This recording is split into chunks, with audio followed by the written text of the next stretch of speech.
Okay, this is a warning for parents. Artificial intelligence to create child images from normal photos has been jailed for 18 years. So this is someone who is using AI to make these inappropriate pictures, obscene pictures of children. So real images of children, but he's using AI to manipulate the images. Mind is very corrupted and warped. 27-year-old Hugh Nelson used a 3D computer program to transform ordinary, non-explicit photos of children into deepfake characters, which he'd then sell child images of. He took requests from people online and says a lot of these characters were commissioned by their dads, uncles, and family friends. That means people who knew these children in real life would send him images to transform. The court heard that Hugh went on to encourage clients children as well. You have no job. You sit at home, you play games, you watch, you make these stupid goddamn images. His case is the first time police have been able to link AI-generated images made by to real children. And it just reminds us how far innocent photos posted online can go, because this kind of technology is sadly on the rise. Yeah, so it's disturbing.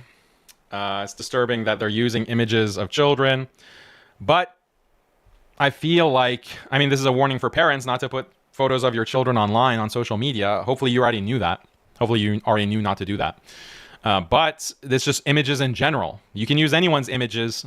And this is not like new technology. Like AI, yeah, it makes it easier and more realistic. But we've had Photoshop for how many decades now? 2 decades? A decade and a half? Photoshop could do these kinds of things as well, by the way. So image manipulation, photo manipulation is not new. So it's just weird. Like if you're specifically calling out AI for the production of these images, it seems like if you have a problem with pornography, it should all be banned, right? It should all be banned no matter what is the source or how it's being produced technologically. But they clearly don't want to do that because they're liberals and they want to make sure everyone has sexual freedom, etc. But they want to target AI specifically. And some people have argued that this is an attack or a psyop in order for the government to regulate AI so that the average person in his home won't be able to use AI or won't be able to have access to AI or unfettered AI. Why? Because they're afraid that that's too much power for an average person in the population to have. We have to restrict it so that it can only be used by powerful corporations and governmental entities and agencies. Ideally, we want to have it only in the hands of the West. Only in the hands of the West, only in the hands of Israel. That's what we really want. But this is a way to create public support for banning AI, for banning the ability for people to AI, because, oh, think of the children. Think of the children. We have to ban this because of the children. Like that's the kind of psyop to scare the population into being in support of government crackdown or government regulation on AI. That's one theory. But, generically, we would say, don't put your children, photos of your children online.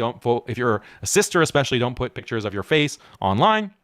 But I mean, even if you're a guy, this can also be used for you as well. Like it could be used for anyone. It could be used for me. It could be used for anyone. Unless you just don't want to put your images online at all. And that is as I've mentioned in the past, like that is a fiqh position. Like images are haram. And obviously I'm not abiding by that position. The majority say, no, this is allowed. But, you can appreciate a fiqh ruling.